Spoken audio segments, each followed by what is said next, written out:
This show has been made possible with the continued support of the 7 Stars Partners.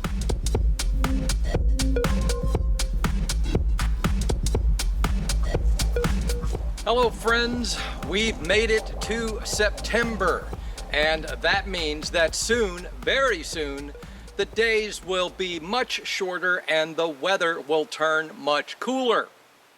Unless, of course, you live south of the equator, then reverse all of that. And September also means that the powers that be at the UK Gambling Commission finally get their dystopian wish of subjecting players to financial cavity searches via their vulnerability checks. These light touch checks will kick in at just £125 in a 30-day window, or just £500 in a 365-day window. That's barely over £40 a month, which means, my friends, British players will need to bet just £10 a week or less to avoid a complimentary rectal exam. Kick things up a notch from the vulnerability checks, and we hit the financial risk assessments. Those are for players who lose more than £1,000 in 24 hours or £2,000 in a 90-day window. Those limits would be lower if the player is under 24. And while we can completely understand and even agree with a trigger for a £1,000 loss in a day, £40 a month seems like an awfully low number to justify forced government access to people's financial records. And anytime a government promises us protection in exchange for our freedom and privacy, it's usually not going to end well for us. Sure, some players are going to knuckle under. Some are going to walk away from betting, but those with the real problems, the real problem gambling behavior, the ones these checks were supposedly designed to benefit and protect, they will either move offshore to a gray or black market site, or they'll find some backroom bookies or betting games, or they'll just seek another outlet for their mental health issues. These checks will not help them whatsoever. What they will help are the numbers being reported on problem gambling in the United Kingdom, making the UKGC look good and helping them keep their jobs, because the goal of these checks has never been really to protect players. It's about protecting the butts of the Gambling Commission.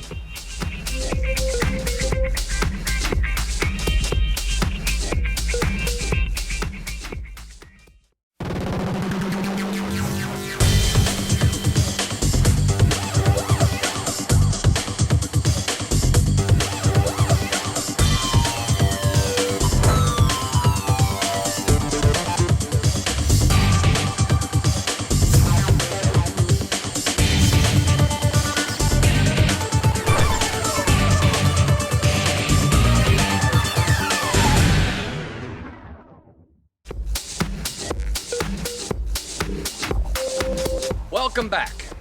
One of my favorite things to do on this program is to introduce new opportunities for webmasters via new affiliate programs that partner with us here at APCW.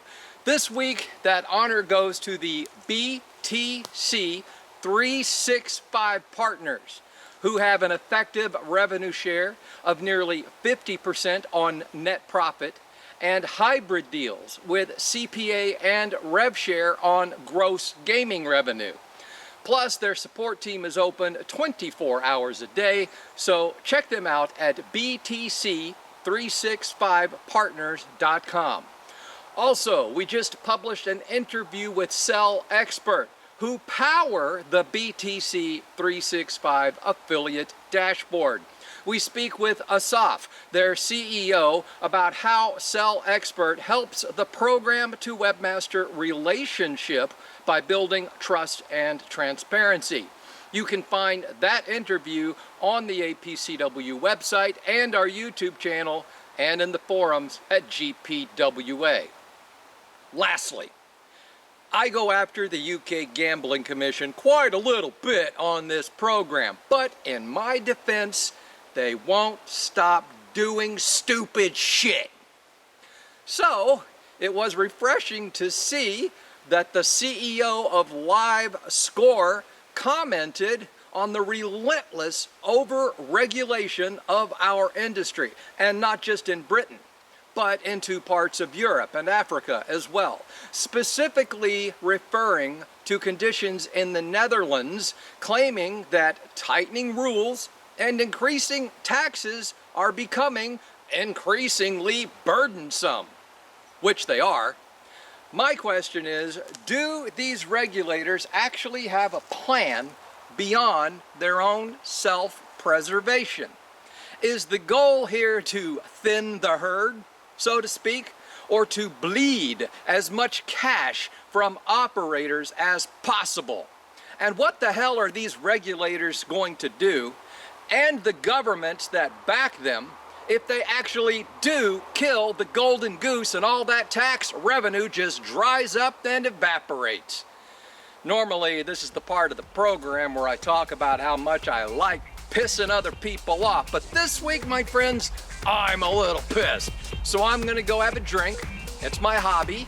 Don't judge. I don't have much else in my life. So if I survive that, I'll come back next week and do it again. You know, God willing, yeah.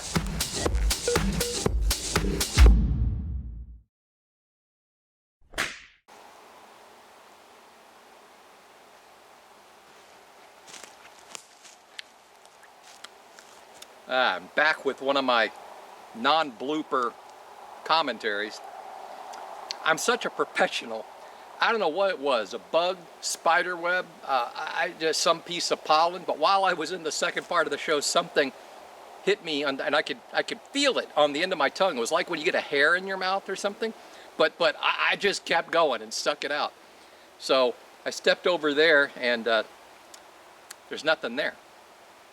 I don't know if I swallowed it or if it just dissolved, but if in the next couple of weeks I get violently ill and go into a coma or worse, this is probably where you start your investigation into what killed me, right here.